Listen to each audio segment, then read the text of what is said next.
All right. Hey, look at that. Yeah, very. Snappy transition Yeah, there. that's very fancy, and this cool dynamic background is very, very fancy for today's webinar. So, welcome everyone. I see a lot of people saying hi in chat, and so we appreciate you being here. We'll probably just kind of say hi for a minute or so here while we get a few more people joining us. But today, everyone watching gets the George and George show, which is pretty exciting. That's right. It's not a typo. When I look at the screen, I just assume it's somebody made a mistake. But no, in fact, we're both George. And we both work for Epiphan Video. And we both have been talking to a lot of people about streaming all kinds of things, and doing remote productions has been a big part of our talk lately. And a lot of those customers happen to be from churches and houses of worship. So that's what we're going to dive into today. Exactly. So, church live streaming is a question that we get very frequently. So we wanted to kind of cover that. And we have talked about it in a previous webinar where we even had a guest join us. So if you're interested in that one, you can kind of go into the back catalog at epiphan.com/webinars. We're going to cover things a little differently than we did in that one, but there will be some overlap. So if you watch that one and you're joining us again today, appreciate it. Thank you. We might have things a little differently. But most of all, we'll have an agenda we'll run through here in a moment. And then closer to the end, we'll have some opportunity for Q&A with our viewers. So in Crowdcast, you'll notice that there is a Q&A panel. So don't throw your questions into chat or we might miss them, but put them into the Q&A panel. There's even an upvote system there. So if someone else's question is relevant to you as well, use the upvote, and we'll probably end up looking at whichever ones are upvoted the most and do them in order that way. We'll also have a number of polls throughout today's webinar. The first one is up there now, and it's asking the question, what is your role at your church? And just try to get a sense of where people are at. And partially because churches are very diverse in who's involved with this type of thing. Sometimes it's just volunteers who owned a camera. Sometimes it's professional AV integrators, or somewhere in between. So we're curious to see where you are in terms of that scale. So let's see. Still getting a couple more people joining here, but as we are looking in chat, we're getting people saying hello from all over the place. Got hellos from Mexico City, Boulder, Colorado, Toronto, Canada. Let's see, Minnesota, Scotland, Illinois, Kentucky, Nigeria. A few more people from Ontario in the Toronto area, Ottawa, Ontario. Funny enough, that seems oddly close by. And then people in California, Winnipeg, Canada. This is great. So yeah, people in the UK as well. So this is awesome. Really appreciate everyone being here. So I think our numbers are getting to the point where we can get started here. So once again, our topic today is church live stream setups for remote congregations. So physical distancing in a lot of places around the world, and obviously this varies depending on where you live, but a lot of places have implemented physical distancing requirements, and that's caused a lot of churches to either reevaluate, readjust, or close their in-person activities entirely for the time being. It's a big challenge for anyone doing any sort of live event, and certainly churches doing that on a weekly or more basis. It means they need to do something else and trying to figure that out. So how do you keep the community going? How do you keep those events happening virtually? And that's what we kind of want to help you with today and talk about some of the ways you can accomplish that. So what's our rough agenda today, George? So we're hopefully going to be able to speak to everybody here, because we're going to be talking about different kinds of setups for different kinds of churches. We had talked to customers who have massive productions where they have a whole AV crew running shows that are broadcast to network television and places like that. And then we talked to customers who are doing things on a shoestring budget where they're all run by volunteers and they're looking for equipment to just get up and get going quickly without it being too complex. So that's kind of the range of what we're going to cover today. The really simple setups for people who are not so technical, and the people who want to do it all. They want the transitions, they want the graphics, they want to do all the fancy stuff. So hopefully we can meet everybody's goal here today. And like George says, we'll be sticking around here too after our presentation, which I'm going to guess, George, is maybe going to be 30 minutes or so. And then we'll have lots of time for questions. Absolutely. So first we're going to talk about 3 different levels of live stream setups for churches, kind of a basic, intermediate, and the advanced level. Look at some of the other requirements that you want to consider when doing any kind of live streaming for any of those setups. Talk a little bit specifically about what we here at Epiphan have to offer that could help you with all of this, and then finally that Q&A portion. So let's take a look at, I guess, the first one, our 3 setups. Like I said, we're going to break this down, the simple, the intermediate, and the advanced. The simple being quick, easy, minimal budget. The intermediate, where maybe you've already tried the simple and you want to go to the next level. And quite honestly, the conversations I have on a daily basis with people is they've tried some variant of the simple and they're just not happy with it, and they're looking for what the options are to go to intermediate. And then, of course, some people are ready or already at the advanced stage. So we're going to kind of break those down and what those might look like. Of course, there's lots of iterations to each of these, but we'll focus on a few of them. So let's jump right into for those of you who are thinking about what kind of setup for your church, we'll try to give you about how much time you have.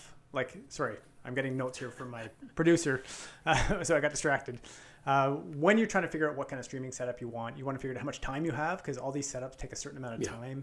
You want to think about how much budget you have, where your production will take place, if you're trying to outfit a worship facility with multiple cameras, or if you're trying to do it from home.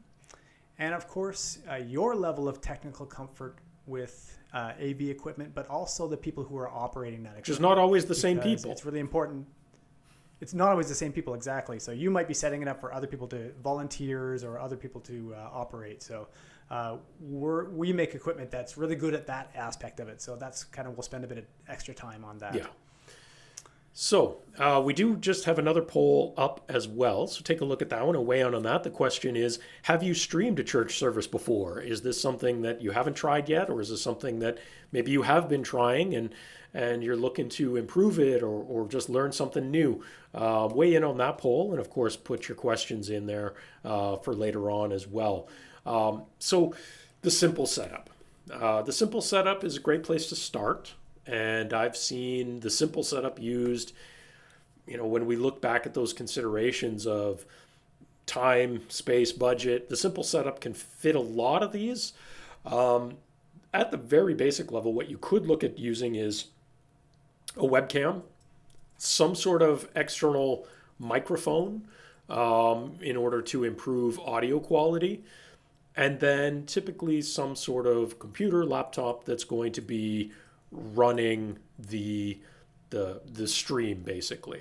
An alternative to this that I've seen a lot as well is people using smartphones and tablets to replicate kind of this same setup, but in a different way. In some ways, I would say that the smartphone tablet style setup is actually somewhat below this simple setup, in the sense that it's harder to get good quality audio. You're not going to get the opportunity to share other types of materials like you theoretically could on a computer. So those are kind of the simple setup ideas, some places you could start. So what does that look like? Well, we have, again, a computer with a webcam and an external microphone. That external microphone could take many shapes and sizes. Most computers will have some sort of analog audio input for really basic microphones, like a headphone jack style. But computers, of course, will also have USB ports on them. And with a USB port, you have the opportunity to bring in all kinds of different things, including microphones like what I'm using right now today, which is a Blue Yeti microphone, or even a USB interface that could bring in your larger house sound system. Again, depends on what you're working with.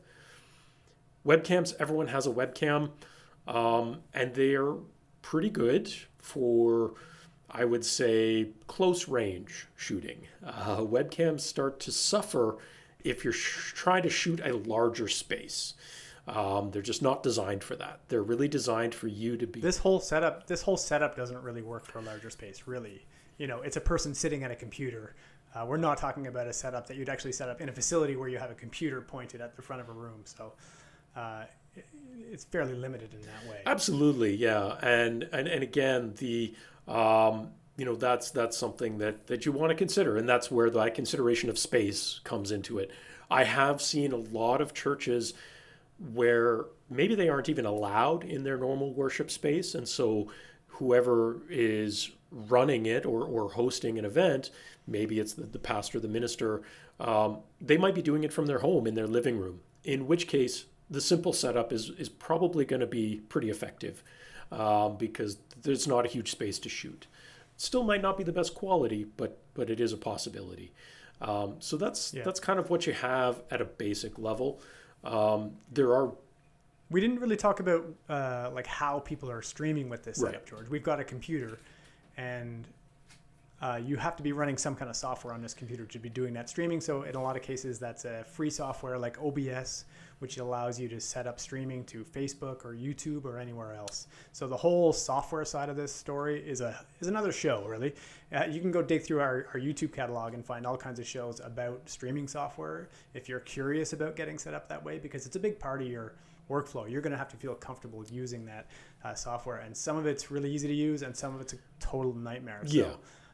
So referencing back, it's simple here, but yeah, if we reference that back to our level of technical comfort, I suppose, if all you're using is audio and a webcam, and you don't plan on integrating any other type of content into it, just that webcam shot, and your goal is to live stream on a platform like YouTube or Facebook, you could actually do that directly in a web browser, and you don't necessarily have to have any other software involved. But That's you true, can make it more complicated by using software like OBS or vMix or Wirecast, some of which are free and some of which are not, in order to add extra pieces, maybe an extra content share, or use transitions, or whatever it might be, or titles like you see up on our stream right now. There's lots of ways to leverage those pieces from a software perspective as well. So even within the simple setup, there are ways to make it more complicated, but there's also ways to make it really, really simple and just have just a webcam and audio in a browser and nothing else involved. right. So what do you think? Should we move on to the next level up here? Go to the intermediate Absolutely. I think I've spoken to a lot of people that are currently already at the simple level, and they want to improve things. So what do we need to do the intermediate? Well, this is actually where it gets kind of fun, because you get to bring in lots of gear. And I'm sure some of the people who are on this chat today appreciate cameras and audio equipment and that kind of technology. You and I are doing this in our houses right now, where we're trying to bring in camera feeds into just a webcam production. So for example, I have a DSLR style, well, it's a mirrorless camera, truthfully, just above my monitor here. And I have a microphone set up here, as you can see, and I'm plugging all of this into an encoder. But for this intermediate setup here, you do need a, whatever your camera of preference is, whether it's a PTZ camera, pan tilt zoom camera, whether it's a mirrorless style camera, DSLR, or even a camcorder, you're basically looking for a higher image quality. So you want something more professional from a camera point of view. And then you need tripods and places to mount those cameras. You're going to need your audio equipment. Those could be microphones. They could be microphones mixed with preamps. It could be a mixer setup. I'm sure most churches and houses of worship have some kind of audio setup. And the bigger part for streaming we're going to talk about is capture cards. Capture cards going to allow you to connect that camera to your encoder, which could be a computer in this case. So let's dig into some of those setups, George. Yeah. You can walk us through what you talk about on a pretty much daily basis with people who call in. Yeah, so the big advantage here is that from a software perspective, we're not hugely different from the simple setup, but we're taking advantage of some extra equipment that'll allow us to increase our video quality primarily. So, again, using those better quality cameras. The webcams, like we mentioned before, they're very limited. They're designed to shoot someone sitting at a desk that's 2-3 feet away. They're not designed to shoot a big open space. They don't have optical zooms typically. So they're really limited in terms of a big open space. So if we're trying to shoot a larger venue, let's say it's in a house of worship, and we need to do things like longer distance zoom, or maybe we're moving the shot during the production, we need a better quality camera. We probably need it to be either mounted on a tripod or maybe wall mounted in some cases. Being able to bring in that higher quality camera feed into our computer typically means we need a capture card. And this is something that I run into quite frequently talking to people, is that computers don't have direct video inputs on them. They might have an HDMI port, but that's an output, not an input. And so we need capture cards in order to bring those external video signals in. There are some cameras that can do that on their own over USB, but depending on what you're selecting, you might need a capture card to support it. The good news with a capture card is that you could basically use pretty much any kind of camera you might want, from broadcast quality things with SDI outputs to mirrorless cameras like what George and I are both using in our homes at the moment, over HDMI. So there's a lot of options there. Audio-wise, again, looking at maybe using your existing house audio. Chances are, if you're in a house of worship, there's an existing audio system that you use under normal conditions. If we can take the main feed out of that, it means your volunteers are using an audio system that's already familiar to them. We just need to take the main feed out of that and get it into a computer. Usually there are small audio preamp systems, often connected over USB, that will do that. They can bring XLR, TRS, that kind of connection over USB and into your computer. So those can be fantastic tools to again, bridge that gap between our existing audio infrastructure, which is probably already high quality, and bring it in. And there's a number of examples of that, including, I think you have an M Audio one there, right? I do. I have this M Audio device here, and you can see it's very simple, straightforward, allows you to plug in your audio inputs, and you can do things like add phantom power to it, which you're going to want to do for some microphones. Basically, you can plug in any kind of microphone or audio input that you might need, and then on the back is a USB output on this. So I can go right out from this into a computer, and it's any computer will be able to read the signal. So these devices can come in very handy with just about any streaming setup. I was actually trying to use it this afternoon, but I ran into a bit of trouble to try to fix what I know is a bit of a low mic problem here. I've got a really poor mic here. It doesn't have a strong signal, and I was going to use this to bump up the gain, but I ran into a little hiccup with my encoder. But they are very handy. We use it in our studio on a pretty regular basis for solving various audio issues. Yeah, so funny enough, actually, that's a a great segue into one of the other models I would recommend, is that the M Audio devices, they're fantastic devices. M Audio has been around forever, but many of their models are not exactly plug and play. So you might want, depending on what you're connecting it to, you might want to look at what's supported. So another great option is company Focusrite. They make a line of very similar hardware called the Scarletts. There's the Scarlett Solo all the way up into many, many inputs. They tend to be a little more plug and play than the M Audio models. So again, just take a look at what other gear you're using. I don't think you can go wrong with either, but I personally am a Focusrite fan. But again, there's no right or wrong answer there. It just depends on what you want. So, right. Okay. We do have a multicam setup as well here, George, just to show how you can really scale this setup.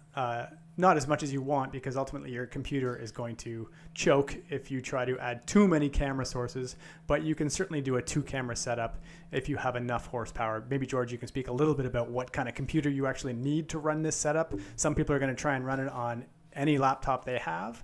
What would you recommend in terms of a spec for a computer? Well, I would definitely not recommend trying to do it on any laptop you have. That's probably not a good choice.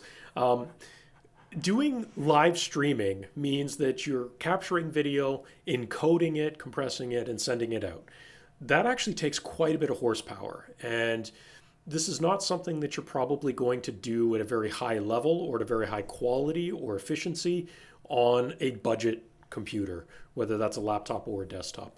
You probably want something pretty decent, especially if you're starting to get into a multi-camera setup like we have pictured on that slide, where we're using multiple capture cards. There is a variant of this that we didn't picture, but you could also use a single capture card and some sort of video mixer switcher in front of it. Those often cost a little bit more money, but that is a way of doing it as well. But in general, we want a pretty good computer. My personal recommendation, especially if you're trying to do what everyone wants to do, which is stream at full HD, 1080p, you probably want a fairly recent computer. If it's made in the past 2 years, 3 years, if it has an Intel i5 or i7 quad core kind of CPU, you're probably okay. You do want it to have a decent amount of memory as well. The biggest thing here is that when you do this on a computer, Windows, Mac OS, doesn't really matter what you're using. There's a lot more overhead taken up by that operating system. So we need to make sure that we have enough headroom to do all of the video encoding. If you get into desktops and some laptops, to be fair, where you might have dedicated graphics cards, a GPU, many software applications can offload the encoding to the GPU. So that's another option as well to look at is if you can do that so that you're essentially getting a hardware encoder instead of basing it off of the CPU, that can also be a big benefit. There again, budget-wise, you might be talking about spending $1,000, $1,500, $2,000 if you're a Mac person to get something that's really going to run that super, super well without kind of hitting the limits quickly. So budgeting, again, coming back to our original considerations, look at what you currently have. And if you're in a position where you have to buy a new computer, be prepared to budget, a fair amount of money. Right. So that kind of transitions us, George, into the advanced setup. Yeah. So again, a lot of commonality between this setup and the last setup, except with one really key difference, which would be adding a hardware encoder to your setup. So let's jump right into this, and you can walk through the different pieces and maybe explain the big benefit of why a hardware encoder might be a key to a really, higher level of production. Yeah, so with a hardware encoder, which essentially will be a standalone appliance with multiple video and multiple audio inputs on it, it will do all of the encoding and streaming from that hardware without you needing to leverage the power or software on a computer. So the big advantage here is that they're more efficient at bringing in multiple video inputs.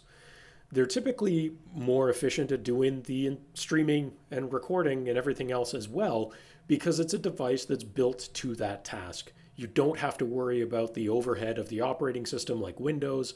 You don't have to worry about Windows Update happening in the middle of your service and bringing down your whole live stream. An appliance that's built to that task is going to be more efficient, more powerful at what it can do, often more flexible.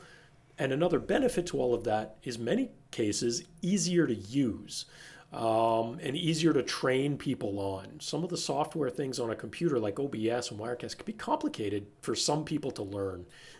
So having equipment that's as easy to use as possible hopefully means you can distribute the load of who's actually doing the work on, so it's not always the same person or same people. So doing it this way, again, the similarities are very similar.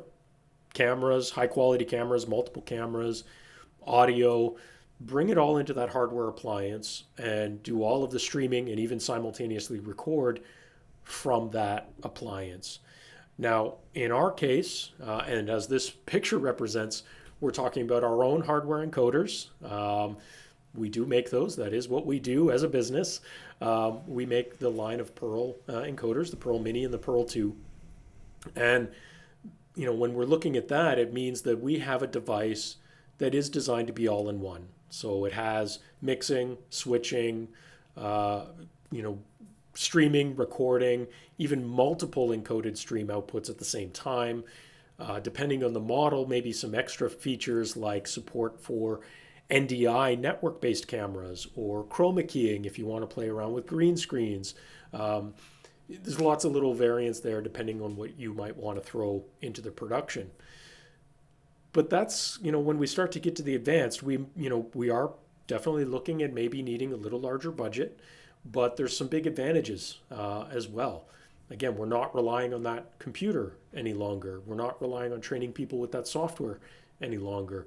We have a purpose-built appliance that's going to be doing the bulk of the heavy lifting, and that can be a big benefit. Mm-hmm.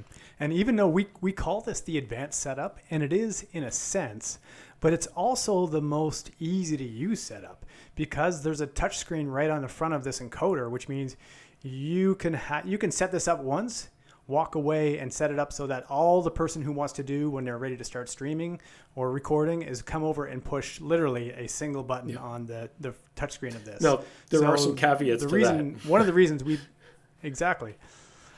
One of the reasons these have been really successful is because people want to buy a device that is kind of foolproof, so that anybody can use it. We sell a lot of these into the education market where they're to be used by teachers who are not AV people, they're not IT people. They want to be able to walk into a room and start recording a lecture. And I'm sure a church broadcast, there's a lot of commonality there.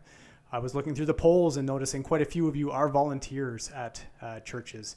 And so I'm sure you can relate to the idea of having things that are easy to use for everybody. And this, compared to a software setup, is going to be far easier to use on a daily basis. Yeah. The initial setup, there's probably some complexity, same way, but day to day, it's a breeze. So. Absolutely.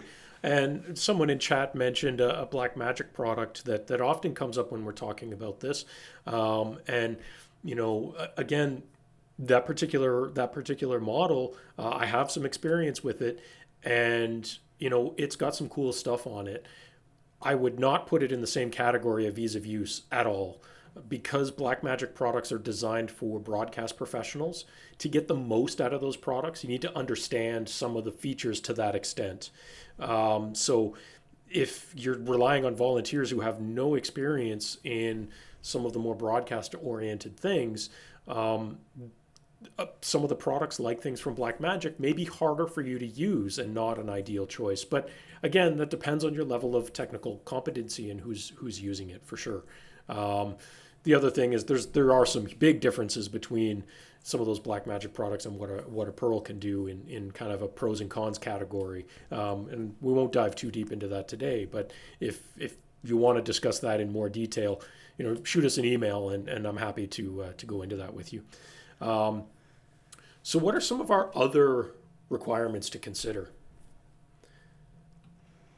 Well, of course, George, this is a question I'm sure you get 17 times a day working in customer support, which is how much bandwidth do I need to live stream? So let's say I'm trying to live stream to YouTube and I'm in my church. How much bandwidth do I need? Yeah, so there's a lot of things to consider there. But the biggest thing is you need to look at the upload speed of the internet connection you have where you're trying to run the stream from. Depending on where that is located, you might have a good connection. You might not have options for good connections, or it might cost you a lot to get a good connection. Again, most people for good quality live streaming today are looking to stream at either 720p or more ideally 1080p in order to give the viewers the best experience they can. In order to do those effectively at high quality, we need to look at a few different factors. So rough numbers to give you as minimum upload speed numbers. For 720p, I would say you would want an upload speed of at least 5 megabit. For 1080p, you would want at least 8 megabit. Now, there's some ways to do some math to get to those numbers. Generally, you can take the bit rate of your live stream, multiply it by 1.5 or more ideally by 2, and that's going to get you to the number of your minimum upload speed. So for something like YouTube, YouTube's preferred upload bit rate for 1080p is somewhere between 4 and 5 megabit for your bit rate. So we take that number, we do the multiplication, that gets us to that 8 plus number, similar for 720p. The reason for this is that if we tried to do 1080p at a really, really low bit rate, the video is just not going to look good. It's going to be kind of muddy and blocky. And no one's going to enjoy looking at that. So we want to make sure we can support that. I do talk to people every day about this, and it's amazing. The difference is just depending on where you're located of what's available. I've talked to some customers who have smaller churches in more country, rural areas where they don't have a lot of really good internet options, and they can't even achieve, 1 or 2 megabit as an upload speed. If you find yourself in that position, that service honestly is really not good enough to do live streaming, and you need to see if that's something you can upgrade. Yeah. So that's just a reality, unfortunately, but that is something you need to look at. I've talked to other churches, especially in cities, where they have hundreds of megs of upload speed, in which case they could be doing 4K at high bit rates and have no problem. So, you have to look at that as a baseline and then decide where to go from there. Right. I'm looking at the polls here, and it looks like most people here who are attending this broadcast are looking to stream from the sanctuary. Okay. Some people looking to stream from their church as well, but not too many home streamers here. So whatever you've got in your church, I hope it's good enough. So make sure you check, I would say, the upload speed. Don't get confused and measure the download speed. Yeah. That doesn't really apply here. Check your upload speed and use a Ethernet connection whenever possible. If you're trying to stream over Wi-Fi, be prepared for wacky things to happen in the middle of your stream, which I learned very early on doing all these webinars, trying to do it over Wi-Fi. Find a good network, whatever you can do, because otherwise your whole stream is just not going to work. So it doesn't happen quite as much anymore, but if anyone used to have a cordless phone in their house, the old 2.4 gigahertz cordless phones, which they moved away from about 10 years ago. But if anyone remembers those and having to use those and someone turned on the microwave and you got all kinds of crazy interference over the phone, the same thing happens to Wi-Fi. So Wi-Fi is not a great choice for reliability because interference and signal variance can cause all kinds of headaches. So whenever possible, use wired hard connections. It's going to be the most reliable and the most sustainable. And if you test on your computer that's hardwired, and you can go to like speedtest.net or just Google search for speed test and you'll find speed test tools to find out what your internet speed actually is. Again, don't rely on your internet provider to tell you what it is because they're going to lie to you. Test it for real. You'll find the Wi-Fi is completely different than what you get over a wired connection. So make sure you're testing it in a fair way. So the next part is, of course, choosing a CDN or a content delivery network, which is kind of an old acronym, but what it really means is a live streaming platform. I get the question all the time, how can I just stream on my website, as though you can just self-host and stream on your website? And I'm sorry to say, it's not really realistic to do that. Generally speaking, when people are viewing a live stream, especially in the hundreds or thousands, or tens of thousands of viewers, you cannot host that yourself. You need to have something in between you and the viewers redistributing that and replicating that. So that's where CDN comes into play. You send a single stream from your site to the cloud, if you will, and it gets redistributed from there. There's lots of platforms to do this. Of course, people are going to be very familiar with the social media ones like Facebook Live and YouTube Live, but there's many other options out there as well. And so depending on where your audience is, the type of content you're trying to do, and honestly quite a large number of factors, you might need to make some choices in terms of which platform you're going to use. And just to clarify, George, like using all of these services or many of these services, you can get this stream on your website. Some of them, yes. Streaming Church, Wowza, you can embed YouTube streams. So you can get your stream on your website. It's just that you need this help of one of these CDNs to do it. I'm sure most people here are already familiar with this aspect already, but there's a ton of choices out there. So hard to advise in terms of which one, but the choices are great and they're really affordable as well. Yeah. So, I mean, we can run down a very, very quick pros and cons. The social media ones, YouTube and Facebook in particular, they can be good choices because of their cost. They're free. They can be bad choices for if your audience doesn't know where to go find it and they're expecting it on your website and you didn't embed it there. They also, YouTube more in particular, can be bad for some more, I guess, churches that use certain types of music, because you can run into copyright issues. And YouTube uses an automatic algorithm for detecting copyrighted music. If it detects copyrighted music on your live stream, it can and will take down your live stream. And potentially, if you do that enough, your account will get blocked from live streaming entirely. And it's very sensitive, right? Like we're talking copyrighted music. We're also talking any music. In our experience, it has pulled down all kinds of crazy stuff. Absolutely. So it's not even worth goofing around. Right. And unlike when you upload a recorded video to YouTube, where you can attach some licensing information to it, you can't do that ahead of time on a live stream on YouTube, at least not currently.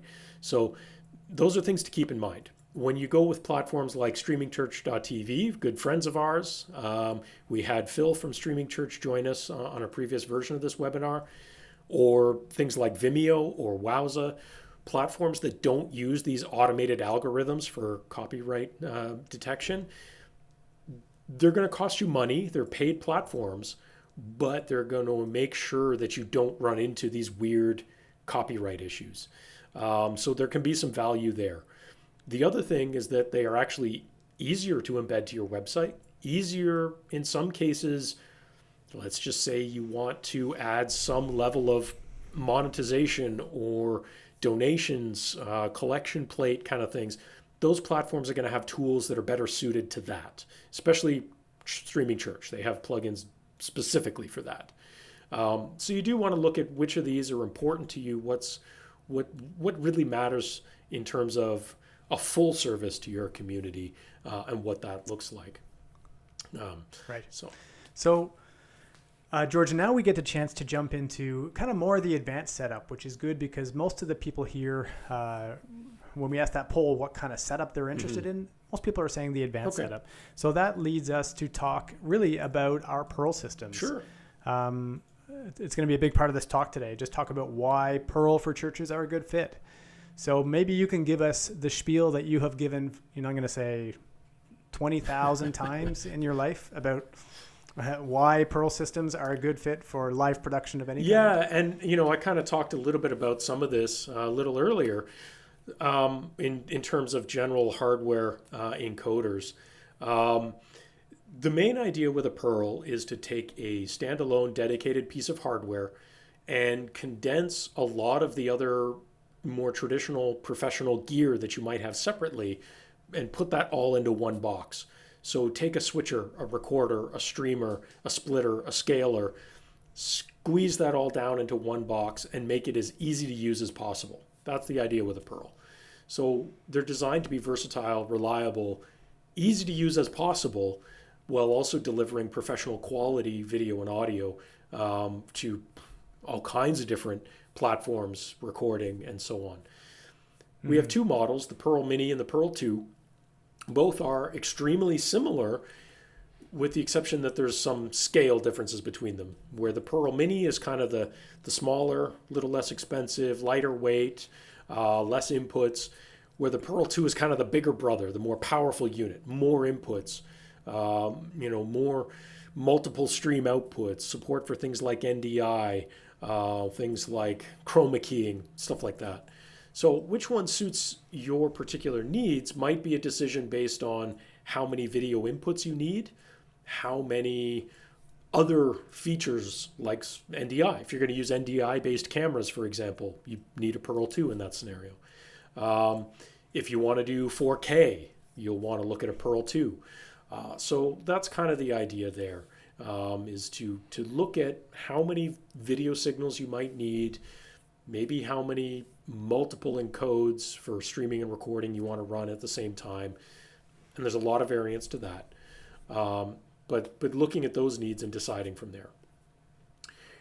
Yeah, so you can see here on this diagram a fairly simple setup that one might choose to do with a Pearl 2, which is you have some kind of slides or presentation, you have a camera feed, and you have an audio mixer. And when you bring those into Pearl 2, you can do your switching between your different kinds of layouts, just like we're doing today with this broadcast. You can stream it out. You can see the numbers here on, what you might choose to stream it out at 4 megabytes per second. You want to record it, and maybe you want to record all your ISOs at the same time. So this is a very basic setup that you might want to do with a Pearl 2, just to give you a little bit of an example here. Yeah. So then we also have capture cards, George. We talked about these with the intermediate setup. If you're doing some kind of computer-based setup where you're bringing in your camera sources, do you want to tell everybody a little bit about why our AVIO HD and AVIO 4K make a good fit for that application? Yeah, so we've been making capture cards for a long, long time. It's kind of the origin of the company nearly 20 years ago. We've been doing it pretty much longer than just about anybody else I know in the market. But the AVIO series are kind of, part of that newer generation of capture cards that are plug and play, driverless. They function basically like webcams do, which means you can use them in pretty much any software, including directly in a web browser. So very, very easy to use.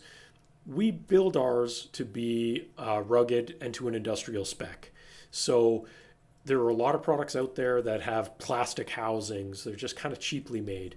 AVIO is definitely not one of them. We build them to be more industrial, metal casings, full-size, durable connectors, that kind of thing.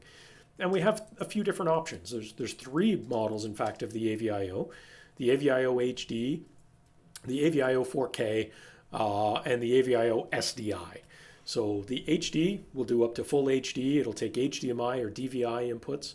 The 4K will do HDMI up to 4K. And the SDI will take an SDI input if that's the type of camera you're using at up to full HD. So there's a kind of a different model there for everyone's flavor of choice, I suppose. But the nice part is that those will, kind of plug into almost any software that you might use on a computer, which makes them a really great choice if that's the route you want to go with. The intermediate, or maybe a hybrid of the simple intermediate, they're an awesome choice for that. Mm-hmm. Great. So that kind of wraps up our chat about the setups for live streaming from your church. I'm looking here in the chat here. I'm seeing lots of people asking questions about different kinds of solutions. So if you have questions you want answered now, George and I'll stick around here for a while. I can see there's already some good ones, which we'll jump into, but go ahead, add those to the ask a question field at the bottom of the Crowdcast window, and we'll just start going through them one at a time. I see, which is great. So, George, are you ready? I'm ready. I can read through these and we'll just kind of see who feels like answering a particular question. Okay. So starting at the top of the list I have here comes from Hope Church in Toronto. And their question is, we have a Pearl Mini, which is awesome. Congratulations. Is there a way to set it up so that when we hit start on the Pearl Mini, the YouTube stream starts?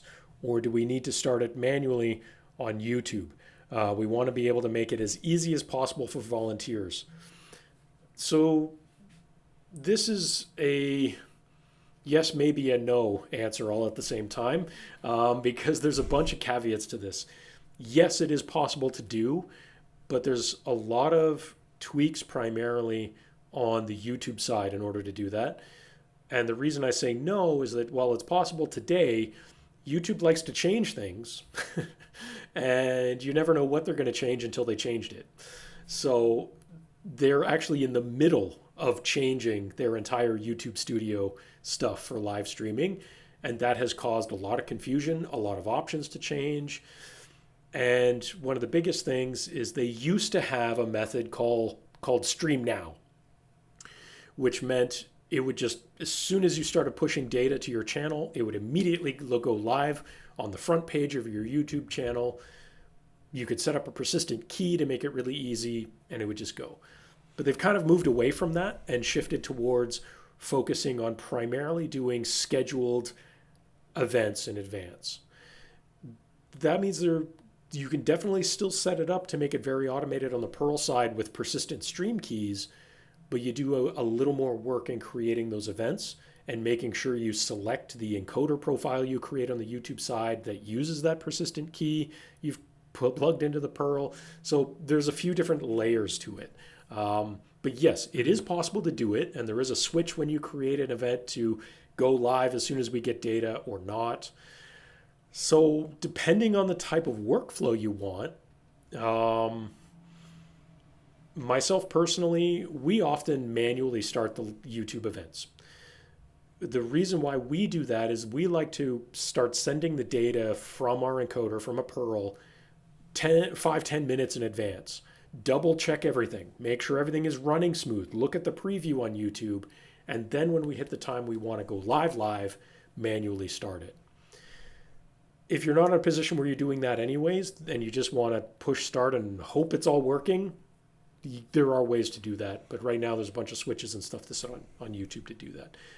So sorry, I don't have your name because you logged in as the church. But if you have any questions more specifically about that, feel free to give us a call or send us an email just to our support team, and myself or one of the other team that I have on support. We're happy to discuss that in more detail with you and walk you through some of those different options. So the next question, and this I'll hand over to you, also comes from Hope Church in Toronto, and that is there a way to get a fade transition on a Pearl Mini between different inputs instead of just a hard cut?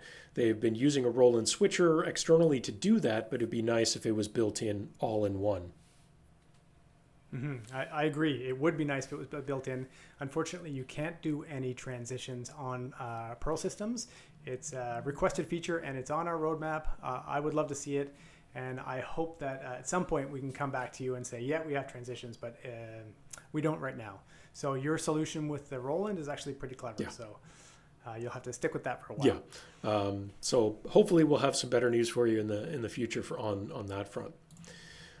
So someone used the upvote, and that totally changed the order of my questions, which is awesome. So reminder, use the upvote if you see someone else's question that is particularly relevant to you.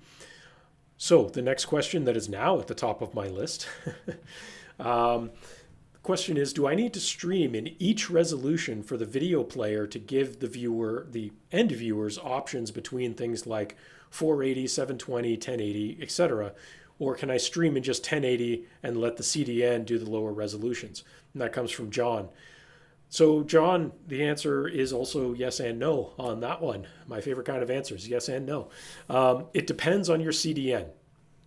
If your CDN does what's known as transcoding, then you can send only one and send it as high as you can possibly support. They will transcode it down to the other levels. That's the best way of doing it. Not all CDNs do that, or if they do, they might charge you extra for it. So you need to look at what CDN you're using. If you're using social media platforms like Facebook and YouTube, they automatically do that and you don't have to worry about it. So it depends.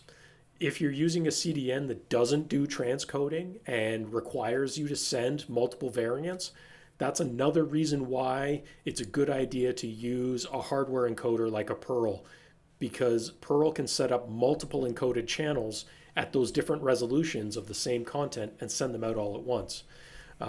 Trying to do that in software on a computer is unlikely, if darn near impossible in many cases. So again, things to consider. Mm-hmm.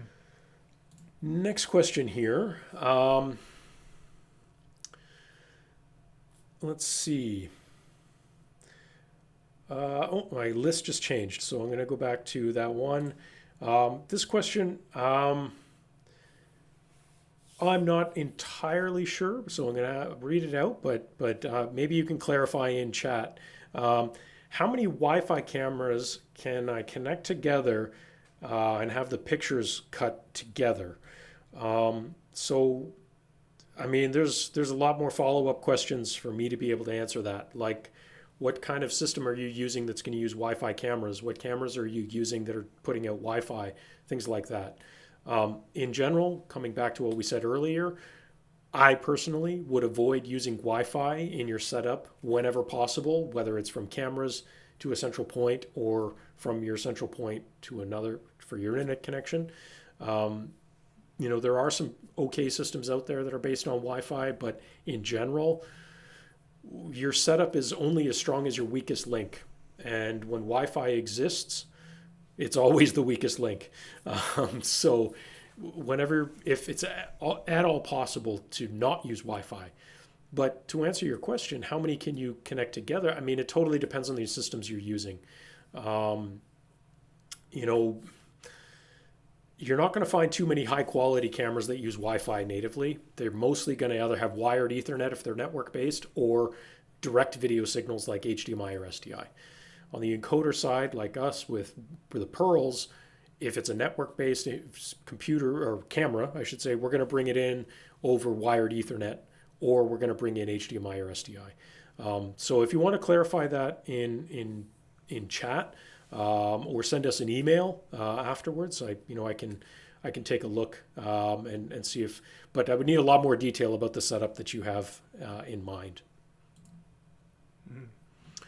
One question coming in here from David Patterson.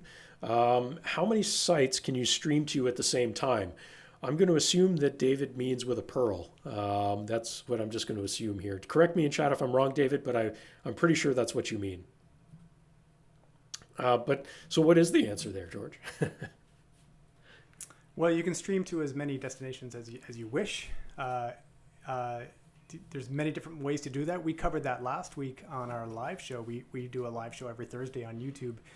And the topic was multi-streaming, which is exactly that, for people who want to stream to YouTube, Facebook, and other places at the same time. So your considerations are, do you have enough bandwidth? That's really your primary consideration, to send different signals up to different destinations. And if you don't, there's also workarounds called restreaming services, where you send one stream up to a platform. An example would be Restream, where they then take your stream and spread it out to multiple other places. Right. So it's very straightforward, and there's a lot of different ways to do it. So if you Google Restreaming or go visit our website and look at our blog, there's a ton of content there on how to do that. And like George says, you can use a Pearl to do multi-streams at the same time.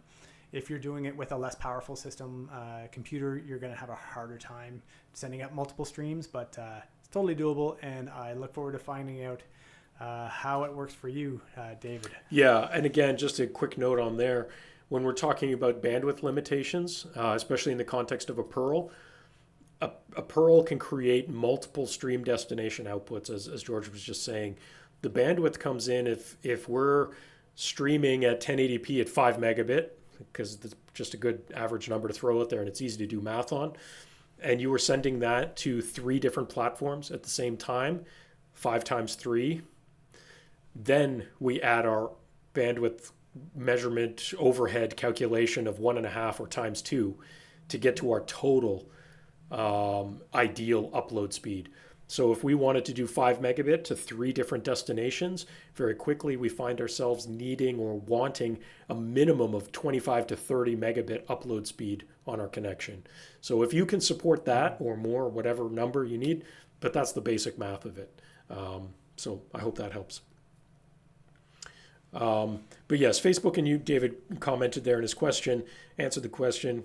Great. YouTube and Facebook at the same time. And that's very common. We do that every Thursday on our Thursday live show. And we do that from a single Pearl. We actually do it to 3 destinations, Facebook, YouTube, and Twitch all at the same time. And again, we have lots of bandwidth to do that.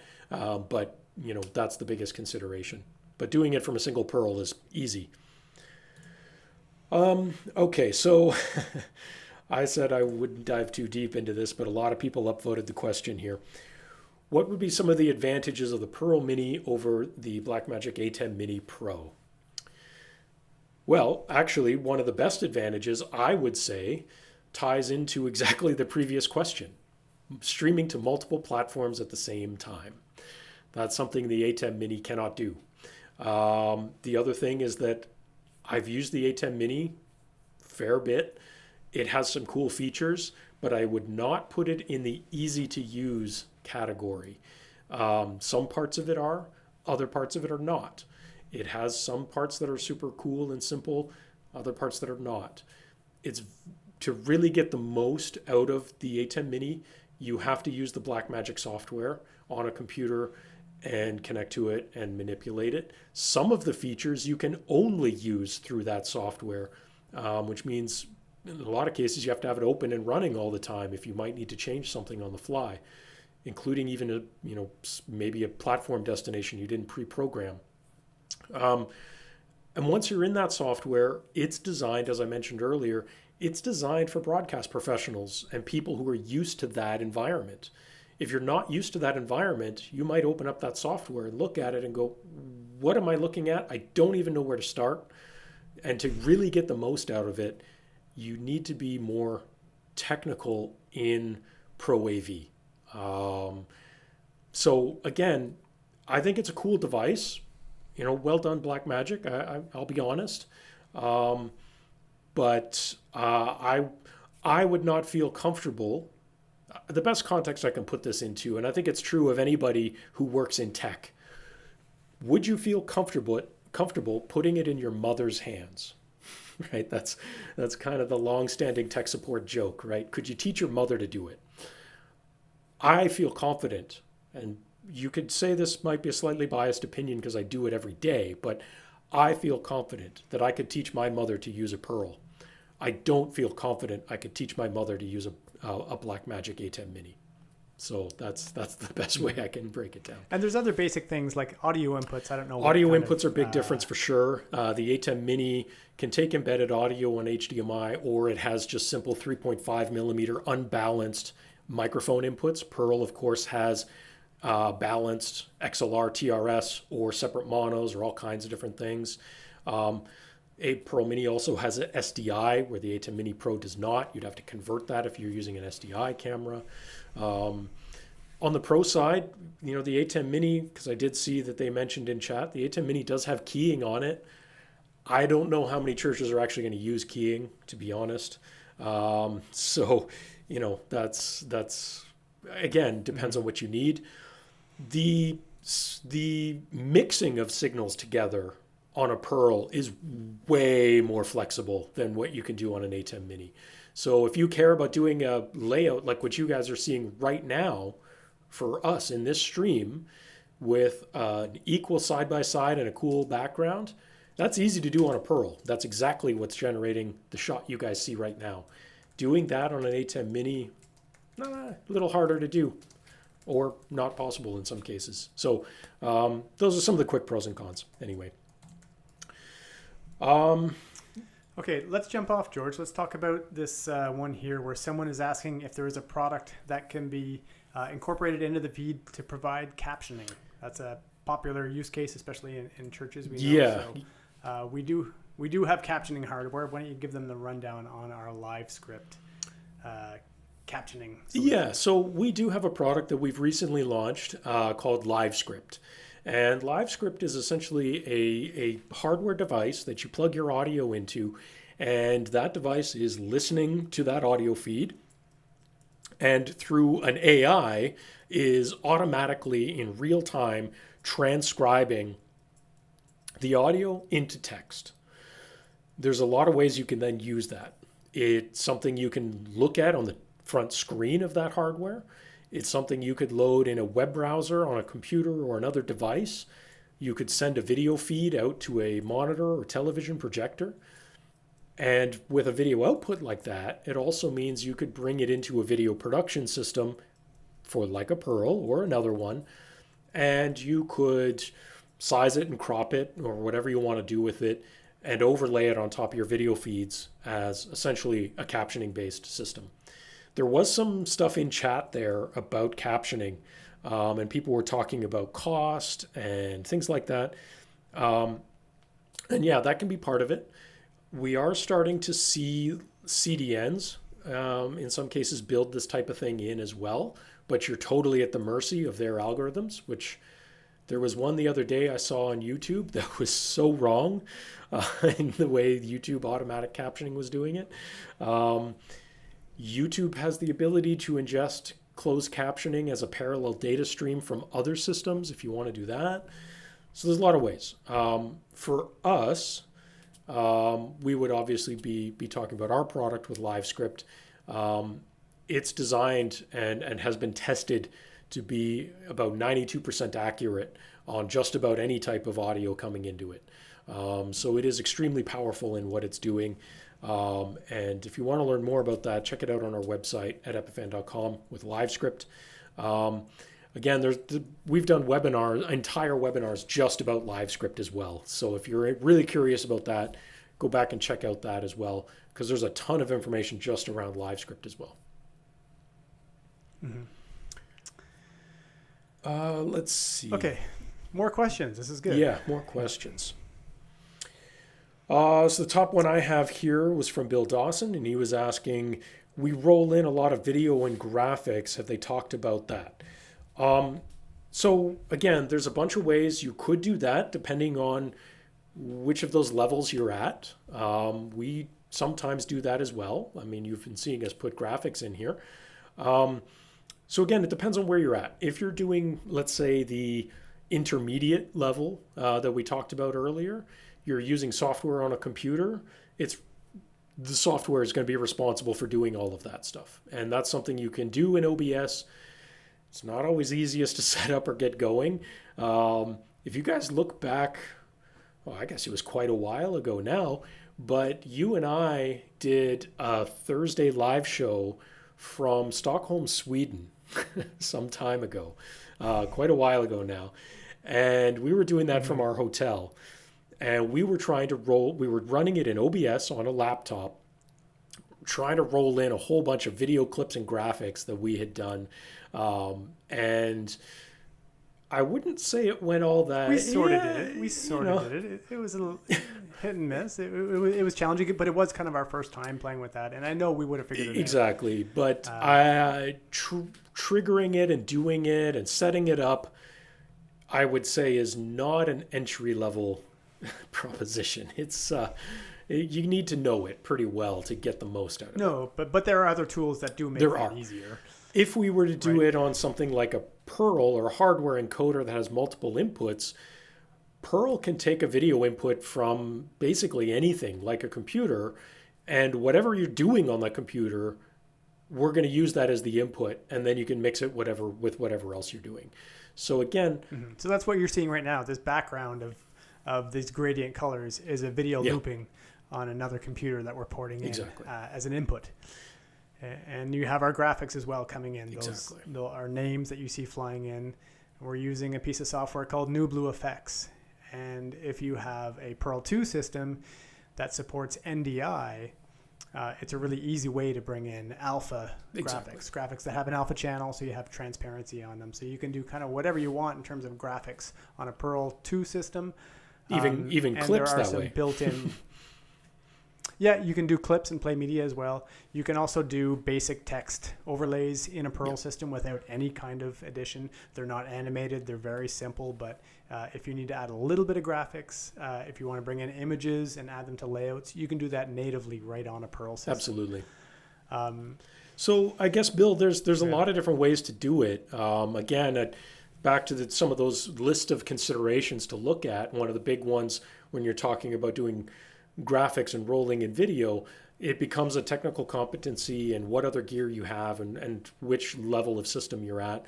There's definitely a lot of ways to do it at all three levels of simple, intermediate, and advanced, to be honest, just with different tools at those different levels. So someone here was Justin was asking, how much does Pearl cost? Justin, unfortunately, I can't give you a straight answer on that because I don't know where you're located. So I couldn't give you local pricing for your Just region. Google it, Justin. Google it and you'll Exactly. find it listed. We sell the pearls through our distributors and partners regionally all over the world. So whether you're in the US or Canada or Europe or the Middle East or Africa or Asia, it's obviously going to be a different currency and things like that. So you can go on our website at epiphan.com. You can Google it as well, but you can go on epiphan.com and there's a where to buy link and it'll tell you who the partners in your region are. And if you reach out to them, they can get you pricing, or you can always email us, sales@epiphan.com, and someone on our sales team can assist you with that introduction as well. Let's see. So I see you answered this one in text already, but it was the next one up in my list. My concern with purchasing a Pearl 2 versus a new Mac Pro system is service agreement and warranty in case of a hardware failure. Can you please discuss the options here, and is there a warranty extension offered? So you answered that in text, saying we do offer extended warranty, and that is true. So, in general, the Pearl is designed to be a professional piece of kit. It's extremely reliable. We do obviously have a base warranty. We do have an extended warranty available. And we would offer some levels of support beyond that as well, should something happen outside of those warranty periods. That all being said, just yesterday I was watching back at an old video that Linus Tech Tips did a couple of years ago when the new iMac Pros first came out, and in their review process they had slightly damaged it and Apple refused to repair it. So buying an Apple isn't necessarily going to get you any guarantees either, or very cheap ones. So it's up to you at the end of the day. If you're talking about a Mac Pro, like one of the desktop Mac Pros, man, you're into some money there. So, again, that's up to you. But yeah, we do offer extended warranties.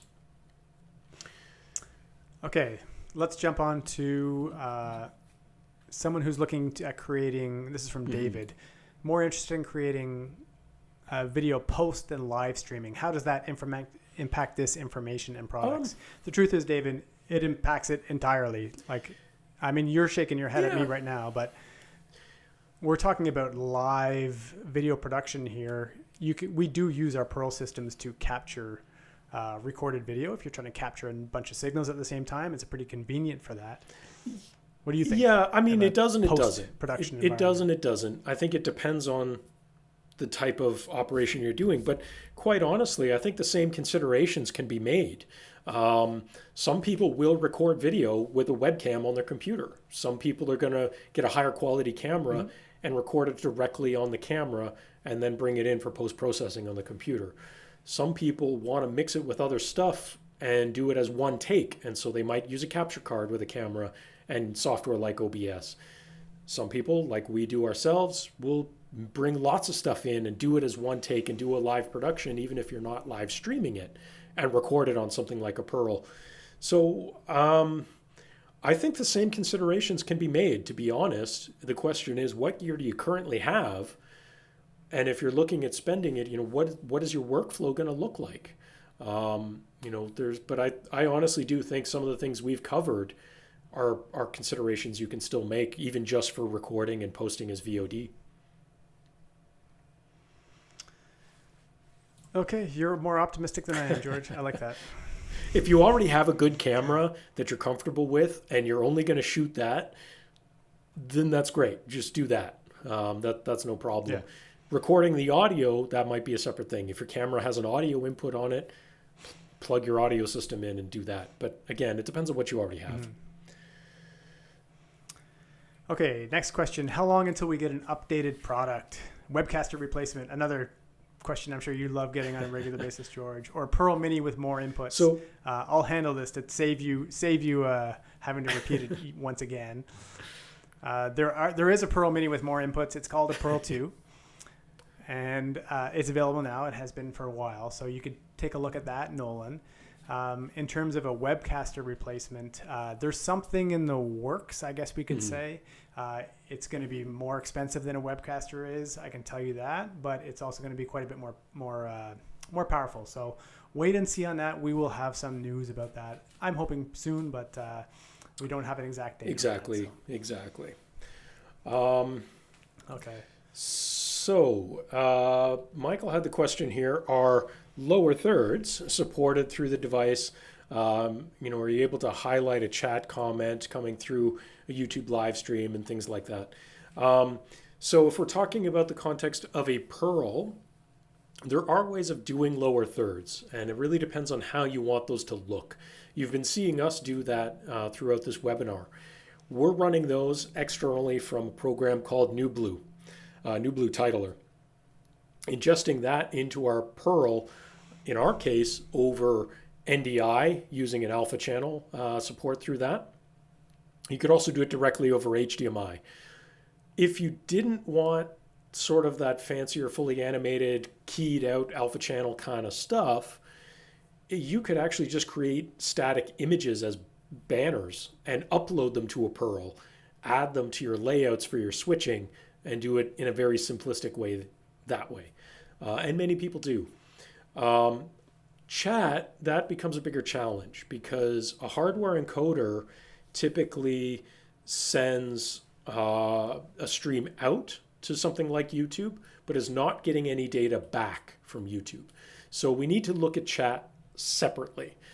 Something like NewBlue actually has a plugin that you can log into your social media account, like your YouTube account, and it will pull in the chat, and then you could add it to your titles. So that can be a point of flexibility when you're looking at software like that. If you're looking at other software, again, there's usually a series of plugins that can help with that as well. So again, it depends on the level of complexity and what you're looking to do. There is a very simplistic way to do it. If you're not looking at doing it in our advanced category, you're looking at the intermediate with computer and software, all of that would be done in that software that you're using. Okay. Here's another one. How is LiveScript inserted into Pearl 2? That's from David again. And David, if you go check out our YouTube channel, and you could probably find us demoing that when we talk about how to use a LiveScript unit. So a LiveScript is a hardware-based transcription device, and it can output transcriptions that you could then crop and bring in as a lower third into a Pearl 2. So it's fairly straightforward setup. You just need to have a LiveScript hardware device and a Pearl 2 or a Pearl Mini for that matter, and then you can crop them. They will look like white text on a black background or the reverse if you choose, but it works. And we're starting to see that now in the field because it's a fairly new product. But I'm kind of excited to start seeing these on live streams and stuff. People bringing in those lower thirds captions that way. And that being said, that's the current version of LiveScript. We are looking at adding things to LiveScript in terms that may enhance some of that type of functionality over time. Part of that is that we're learning how our early adopters, our early customers are using it, and the feedback we're getting from them is going to help us develop some of those features going forward. We've already heard some people want to be able to key out the background to make the text, invisible. Didn't we do that? Didn't we add chroma to the We've been working on that. Output on we've been working on that. So if it isn't out yet, it probably will be. So there's little things like that will help. And again, if you want to key it out, that means you need a Pearl 2, like you were asking about, David. But that's another way to do it. And there might be other things down the road as well. Okay. David also asked here, I'm assuming there's an external controller would be required for PTZ cameras. Correct. So there's no PTZ control built into the Pearls, at least not currently. That's something that you would want to use an external controller for that. Oftentimes the easiest thing to do is just have a series of presets configured for the PTZ camera, and then whoever the operator is can just recall those presets to fixed positions. trying to use an actual joystick and live adjust that is often not a good idea. It's very finicky, very touchy. So setting up your presets and then just having some way of some sort of controller that you can just punch and recall those presets is the best way to do that.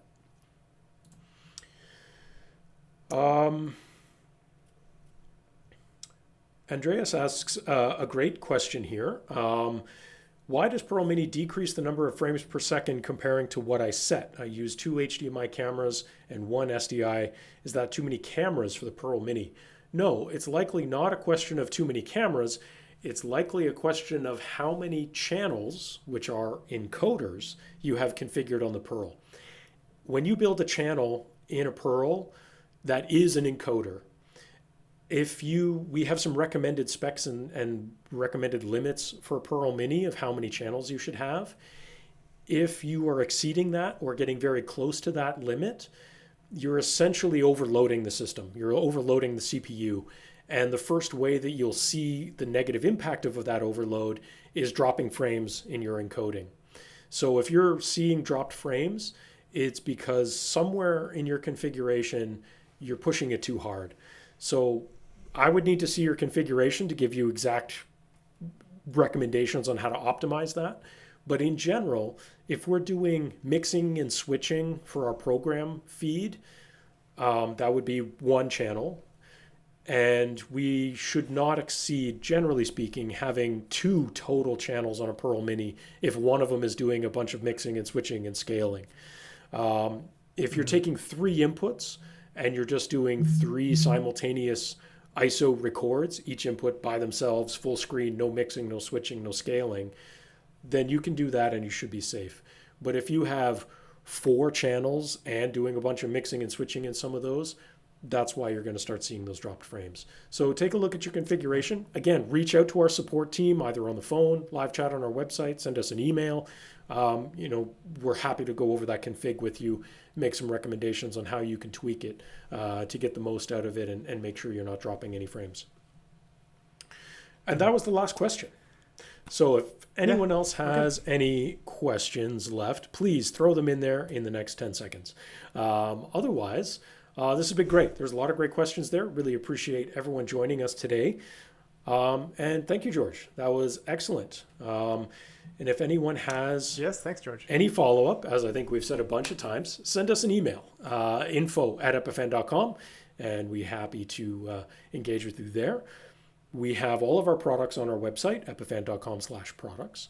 We have our back catalog of webinars that we've been doing since the beginning of March, basically, also on our website, epiphan.com/webinars. And we have some future ones coming up as well. So if there's anything coming up you want to register, do that. And then we also have our weekly live show, Live at Epiphan, every Thursday at 3 o'clock Eastern. And tomorrow is a subject I never remember because that's just what I do.